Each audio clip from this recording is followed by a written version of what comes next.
Recently, when Dr. S. Jaishankar, India's foreign minister's pictures emerged with his Chinese counterpart and his Russian counterpart during the SEO meeting in Beijing, a lot of people asked me, is India not going all guns blazing against China? Are we mending our ways? Is RIC, the Russia, India, China group, re emerging? What's next? And so on. My answer to them was, whatever is being shown to you is not the only reality. I was surprised that most of the mainstream media, in fact, none that I know, covered the news of a poster that appeared on pro ISIS forum. I'm not telling you which social media, but there was this pro ISIS group chat forum where a poster appeared, and it was about Uyghur repression in China. It had sentences like, "This is a message to the cowardly Xi Jinping. Expect no mercy from us." And it also mentioned Uyghur suffering concentration camp and hinted about jihad against China. No media covered this. No media covered that some group is calling for jihad against China. China's woes are only surging with each passing day. Recently, the Dalai Lama celebrated his 90th birthday. The Uyghur issue has re-emerged while Taiwan is carrying out its largest military drill. So today's main topics will be China's three dragons: Taiwan, Tibet and Uyghur. Hello everyone, welcome to Res News. I'm Lavina. On your screen you will see a poster. I'm sorry, we have to blur the poster as this is a banned group.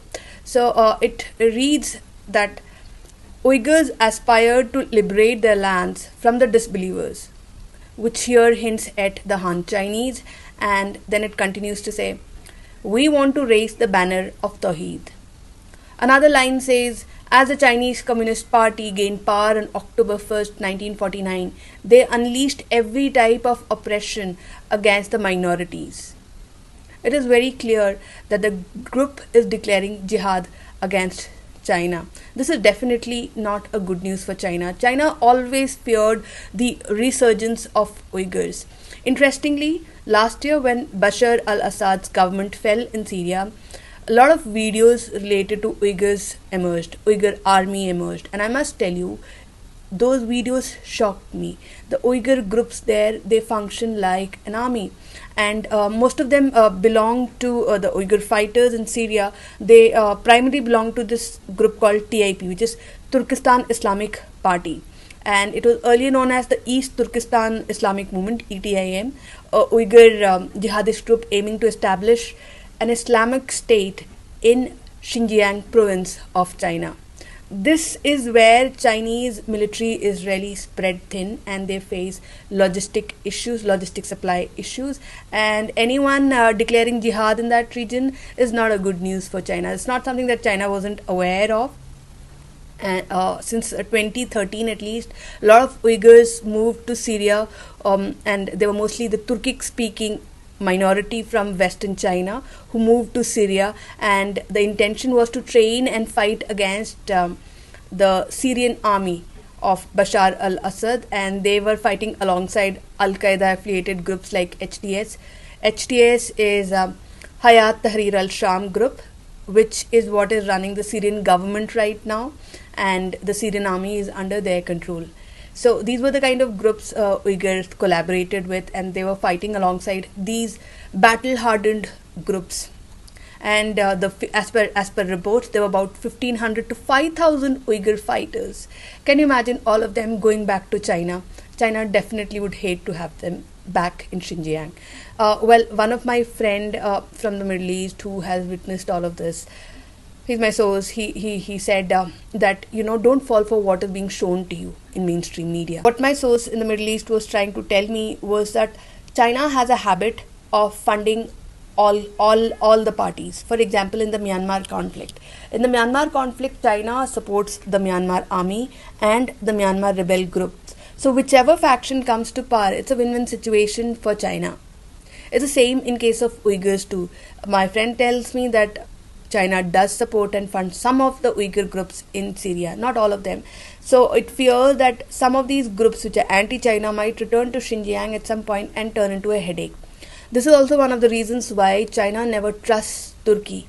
China hates the presence of Turkey in BRICS because China believes that at some opportune moment Turkey will send these Uyghurs back to Xinjiang, and it strongly believes that Turkey is the one which is training Uyghurs in Syria and some other parts of the world.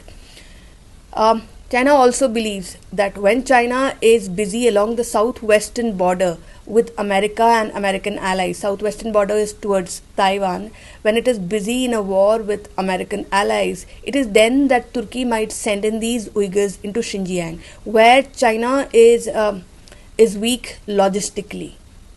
So these Uyghurs returning to Xinjiang is definitely not a good news for China.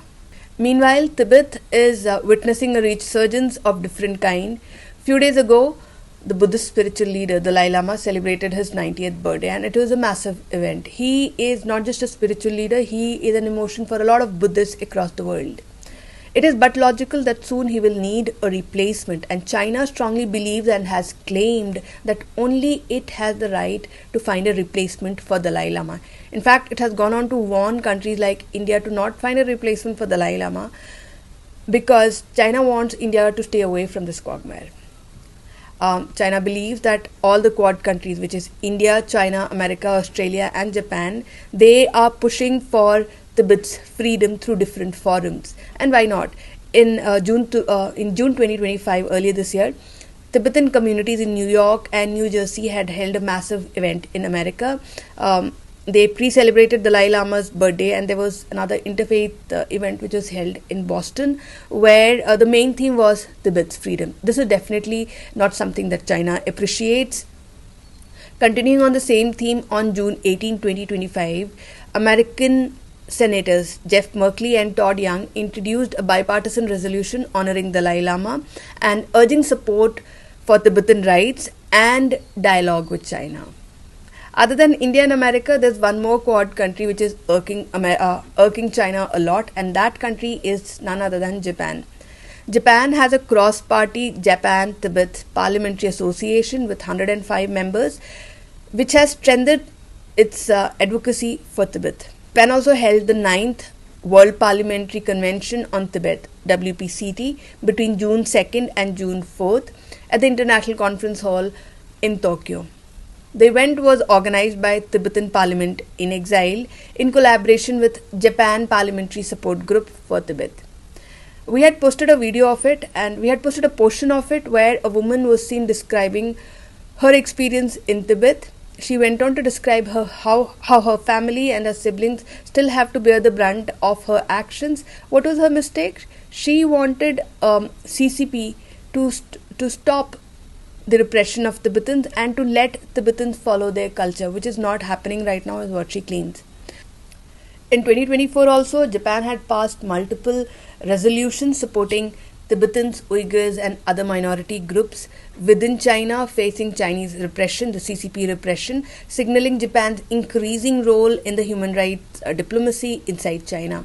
Now, China and Japan have a history together where Japan had occupied parts of China and introduced slavery. So each time Japan is mentioned, it brings back a lot of bad memory for China as a nation, and this is why China would so hate to see Japan meddle into Tibet. Meanwhile, the conference in Japan ended with them rejecting Beijing's claim over Tibet, and Beijing's claim is that Tibet was always a part of China, which is not true. Japan affirms Tibet's historical independence before 1950. Now, reports from 2024 and 2025 indicate that there were DNA samples of Tibetans collected by CCP, probably for surveillance and restrictions on their religious freedom.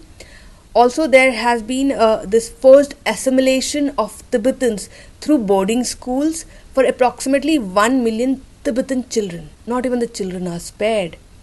Now, in case you thought only Trump government is involving in anti-CCP activities here in Tibet, you're wrong, because even under Biden government, there was a lot of weapons being pumped into Taiwan, and the Tibet issue was also picked up under Biden government.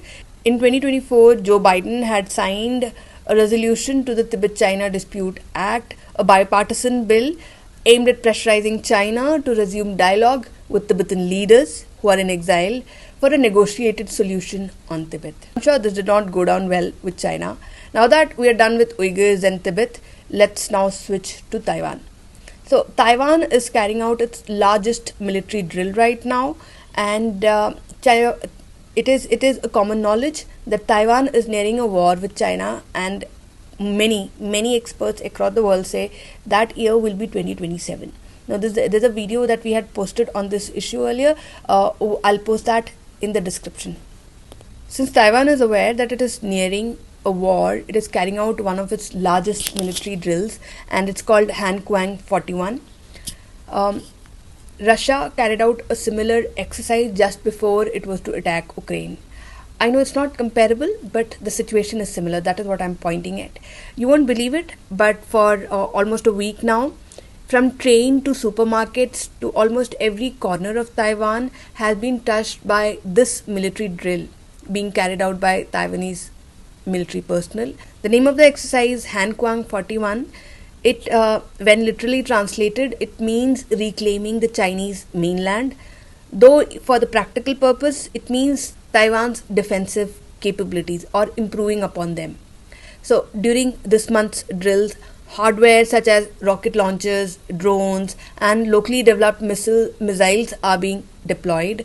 In fact, this is the first time I'm seeing Abrams and HIMARS, the US provided Abram tanks and HIMARS, in action. The exercise involves 22,000 reservists, which is about 50% more than what it was last year. Meanwhile, China is also trying its best to be in India's good books. Though China did try to use Pakistan terrorist groups to keep India busy, this is something that I've been pointing out since very long now, that when China gets involved into a war with US along its southwestern border, it wants India and Pakistan to remain busy so that India's eastern border, along the eastern border, India doesn't cause any trouble for China. So China had blocked India's proposal at UNSC, United Nations Security Council, to ban 5 Pakistan-backed Lashkar-Taiba and Jaish-e-Mohammed terrorists and designate them as global terrorists.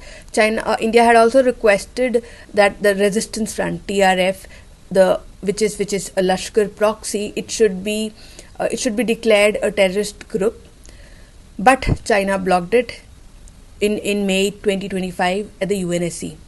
We had posted a video on how Jaish-e-Mohammed chief Masood Azhar's brother was going gaga about Chinese weapon system. Pakistan was using Chinese air defense system to protect its terror hubs, and we all know that Indian forces had blown them to smithereens. So they were pretty ineffective, yet the terrorists going gaga about the Chinese weapon system tells a thing or two about the Pakistani terrorists and China's nefarious network. But here's a lesson for all of us. No matter how hard we as India try for peace with Pakistan and China, they would leave no stone unturned, they would leave no opportunity to stab India. So for the supporters of RIC, I do not have a good news. I do not believe in the photo ops. I'm okay with the photo ops of India's Indian diplomats appearing with Chinese and India's trade happening with China. I'm fine with all of that. But when it comes to India's national security, I can write it down on stone that India is not compromising anything against China, and that we are giving tit for tat to both China and Pakistan. India is doing to China what China used to do to India till few years ago. Meanwhile, China is itself struggling with 3 dragons, which is Tibet, Uyghur and Taiwan. Only time will tell if these 3 dragons will end up burning Communist Party or not. If you found this informative, don't forget to put your feedback in the comment section.